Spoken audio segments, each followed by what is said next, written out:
foram mapeados mais de 16 mil sobrenomes de brasileiros, sobrenomes comuns de brasileiros com raízes judaicas. Era um costume, uma tradição, o cristão novo mudar o seu nome, escolher um novo nome para ser aceito e para fugir dos olhos da Inquisição. Bom, esse dicionário sefardita traz catalogados esses 16 mil sobrenomes, e dentre os 16 mil sobrenomes, existem 250 dos mais comuns, que você vê no dia a dia, que estão na sua família: Abreu, Albuquerque, Almeida, Álvares, Amaral, Amorim, Andrade. Escreve aí nos comentários qual é o seu sobrenome.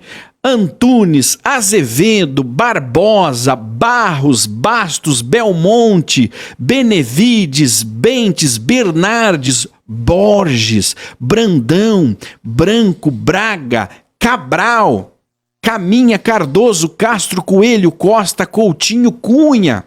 Olha só, sobrenomes que você vê no seu dia a dia, os seus amigos, os seus familiares, no seu trabalho, na sua igreja, na sua comunidade. Cunha, Dias, Diniz, Domingues, Duartes, Esteves, Faria, Farias, Fernandes, Ferraz, Ferreira, Figueiredo, Fogaça, Fonseca, França, Freire, Galvão, Gama, Garcia, Góes, Gomes, Gonçalves, Gouveia, Guimarães, Henriques, Lacerda, Leão, Leite, Lemos, Lobo, Lopes, Machado, Macedo, Magalhães, Marques, Martins, Mascarenhas, Matos, Medeiros, Melo, Mendes, Mesquita, Miranda, Monteiro, Moraes, Moreno, Mota, Neves, Nogueira, Noronha, Novaes. Quem mais? Quem mais? Oliveira, Pacheco, Paz, Paredes, Peixoto, Pereira, Pimentel, Pinheiro, Pinto, Pires, Porto, Queiroz, Ramalho, Reis, Rezende, Ribeiro, Rios, Rocha, Rodrigues. Samuel, sobrenome Rodrigues, nós temos aos montes em cada esquina das cidades tem um Rodrigues andando. São Silvas, né? São muitos brasileiros, né, que esse dicionário de sobrenome sefaradi, inclusive mapeia, né, dos lugares por onde chegaram e passaram essas famílias, onde se estabeleceram nos estados, né, e por onde a Inquisição os espalhou na ambição de confiscar os seus bens e de levá-los a um tribunal de extermínio, como aconteceu em Lisboa. Então, esse mapa define e você consegue definir por onde, inclusive, muito provavelmente passaram seus familiares, né? O que você está fazendo no Paraná, em São Paulo, Rio de Janeiro, mas vocês sabem exatamente por onde passaram seus antepassados mais recentes, os seus pais, os seus avós, os seus bisavós, por onde chegaram no Brasil. Então, esse dicionário que traça, né, esses nomes que muitos de vocês trazem, somado a um comportamento cripto-judaico. Costumes, né? tradições. Tradições que estão impregnados na cultura brasileira e que passa desapercebido para muitos desses que têm suas origens judaicas. Olha, dia e noite, Samuel, que o brasileiro está ouvindo falar que o Brasil tem raízes judaicas. Embora o Lula, presidente do Brasil, tenha se posicionado contra Israel, perseguido Israel nos últimos anos, mas o povo brasileiro tem desenvolvido uma afeição, um favoritismo, um amor, uma preocupação cada vez maior em relação a Israel, em relação ao povo judeu. E, nos últimos anos, nós estamos descobrindo, junto com a Associação Anunciem Brasil, que é a Associação dos Judeus Emergentes do Brasil, brasileiros de raízes judaicas, que existem no Brasil milhões de brasileiros com raízes judaicas, ou seja, com uma porção judaica no seu DNA.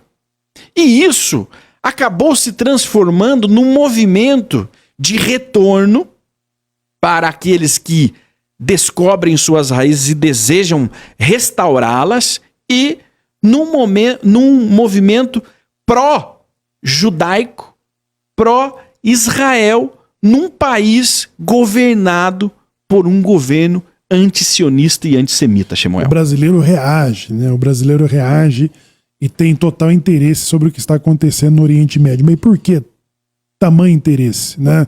Os brasileiros que somos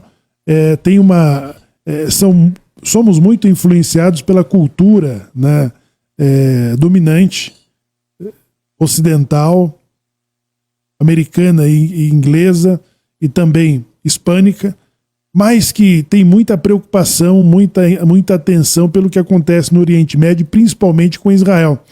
Então o Brasil, ele foi o último reduto para onde foram espalhados os judeus pelo mundo. E o espalhar os judeus pelo mundo foi um decreto duro que Deus deu ao seu povo através da sua Torá. Aonde nós lemos isso? Nós lemos isso em Deuteronômio. É o último livro da Torá, aonde Deus faz duras admoestações e define que a sorte a ser escolhida pelos judeus, em que os decretos bons e ruins estariam às suas esperas, sobre a prosperidade, a segurança e os seus inimigos estando servindo, ou de sermos expulsos, espalhados por entre as nações, e de como seríamos tratados pelas nações que nos recebêssemos. Então esse decreto acontece com a destruição do segundo templo pelos romanos. Judeus são espalhados por todas as partes do mundo conhecido. E a Península Ibérica foi o maior reduto judaico durante séculos, em que a presença judaica contribuiu com o desenvolvimento da Espanha e Portugal, mas que no século XVI, com a expulsão dos mouros da Espanha, de parte da Espanha, os judeus se tornaram suspeitos pelos reis católicos, que expulsaram os seus judeus para Portugal, e que de Portugal, convertidos à força, viram no Brasil recém-criado e descoberto a oportunidade de liberdade de que já não tinham em Portugal, e também dos negócios da exploração. E essa observação foi feita pelo historiador Sérgio Buarque de Holanda, que notou que para cada 4 portugueses que chegaram ao Brasil, 3 eram cristãos novos, ou seja, de judeus que foram convertidos a cristãos, estiveram no Brasil. E isso explica do porquê do interesse de Lisboa em estabelecer um tribunal internacional que perseguisse os hereges brasileiros. Quem eram os hereges brasileiros? Os hereges brasileiros eram os judeus portugueses que foram convertidos em cristãos e que estavam praticando às escondidas, tinham práticas